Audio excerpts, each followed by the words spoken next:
Permisi, Mas, ambulansnya udah datang. Sekar, kamu ada di sini waktu penemuan jasad kan? Iya Mas Satria, kebetulan saya itu mau ngambil pesanan frozen food Mas, pesanan teman-teman di rumah sakit juga. Penyidikannya gimana Mas? Ada surat yang aku temukan di tangannya Mawar. Bisa jadi ini pesan terakhir yang dia tulis sebelum dia mengakhiri hidupnya. Dan akhirnya dia memutuskan untuk bunuh diri. Tapi aku akan menyelidiki kasus ini sampai benar-benar tuntas. Apakah ini kasus bunuh diri atau bukan?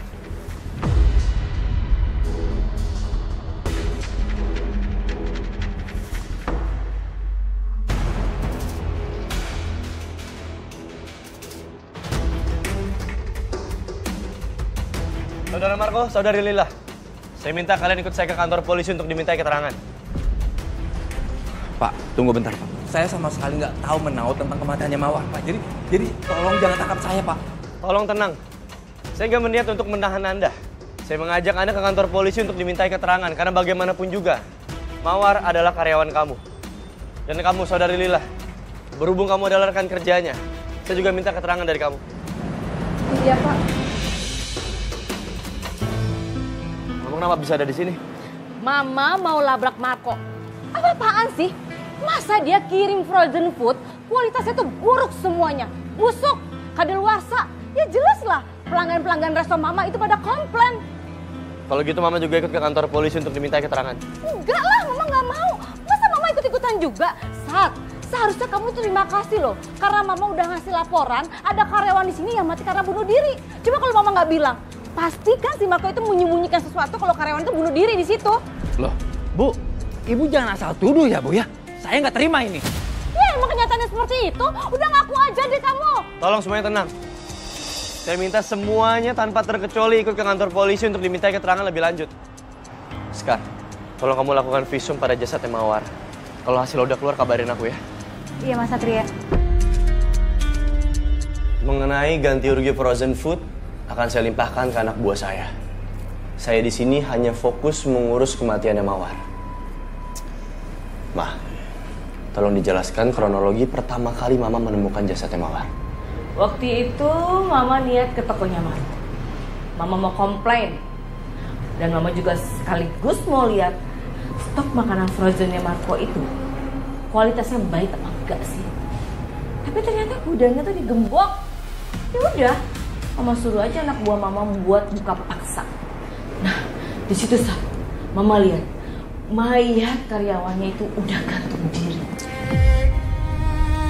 Mas Marco, saya perlu tahu, kapan terakhir kali Anda ketemu sama Mawar?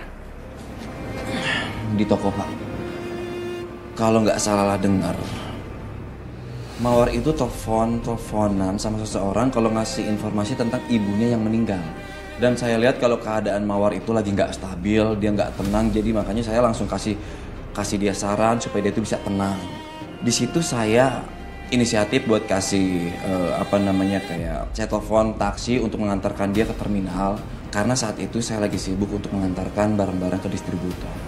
Baik. Mbak Lila, Anda diketahui sebagai partner kerjanya Mawar. Sekarang saya juga perlu tahu, kapan terakhir kali Mbak Lila bertemu sama Mawar? Di toko juga Pak. Jadi siang itu saya sedang mengantar barang ke para pelanggan Pak.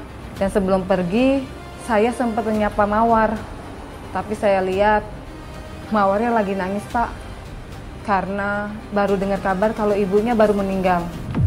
Oke, gudang dalam posisi digembok. Sekarang muncul pertanyaan bagaimana mungkin Mawar masuk? Bisa Anda jelaskan? Kalau untuk masalah gudang sama kunci itu semuanya saya serahkan sama Lila Pak. Karena saya ada urusan dari distributor Pak. Dan saya juga menyuruh Lila untuk mengantarkan barang ke konsumen. Oke, kunci gudang hanya dipegang oleh Mbak Lila. Mbak Lila, jelaskan. Jadi malam itu Pak, setelah saya habis ngantar makanan ke pelanggan, saya melihat kunci gudang tergantung di pintu Pak. Dan saya mengunci gudang tanpa melihatnya lagi. Karena situasinya badan saya juga udah capek banget Pak. Lalu kuncinya saya simpan di loker seperti biasa, Pak. Dan kunci juga nggak boleh dikasih ke sembarang orang. Karena Pak Marco mewanti-wanti kalau kuncinya itu hanya boleh dipegang oleh stafnya aja, Pak. Oke. Memang alibi Mawar yang pamit pulang sama. Seperti yang tertulis dalam surat yang berhasil kami temukan di TKP. Asumsi kami sementara dari pihak kepolisian, Mawar meninggal karena bunuh diri. Tapi tidak berhenti di situ aja. Kami pihak kepolisian akan terus menyelidiki kasus ini sampai kami benar-benar menemukan bukti-bukti yang kuat dan bisa memvalidasi bahwa kematian Mawar murni bunuh diri.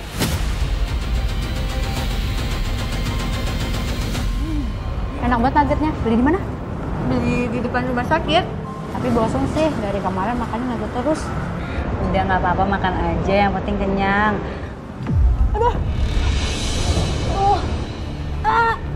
aku sakit banget. Aku juga.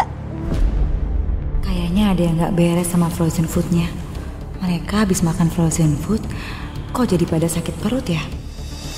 Tapi kok aku nggak sakit perut? Kan aku makan juga. Oh iya, aku kan nggak sama kayak mereka. Mana bisa aku sakit perut?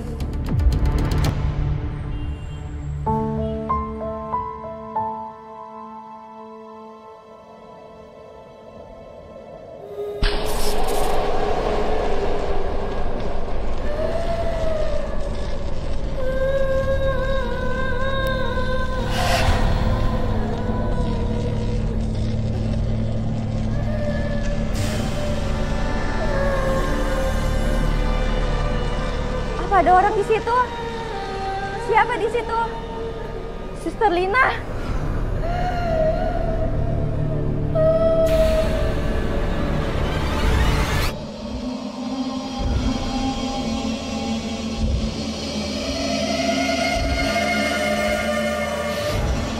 Jangan-jangan ini arwahnya Mawar.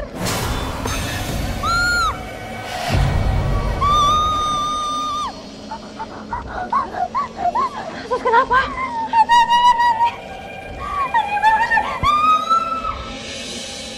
Jangan-jangan Suster Eni tadi ketakutan karena diganggu arwah Mawar. Aku masih nggak percaya kalau Mawar segitu putus asanya sampai milih bunuh diri. Padahal kan katanya dia mau pulang kampung lihat jasad ibunya. Kayaknya arwah Mawar mau kasih petunjuk lagi.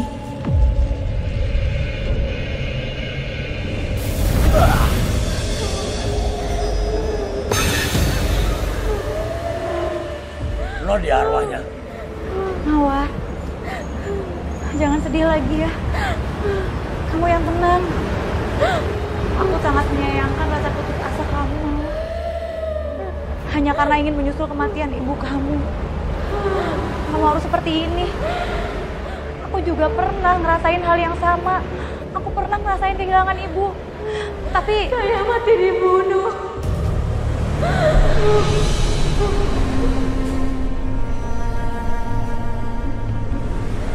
Dibunuh?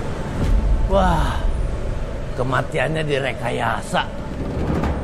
Lu kudu lapor ke Satria.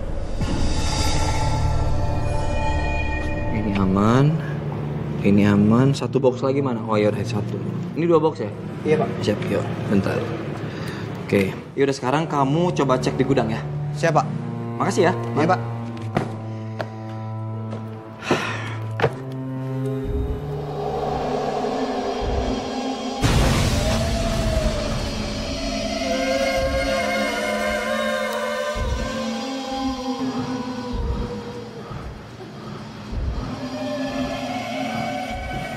Ini apa-apaan nih? Atau jangan-jangan ada gempa ya?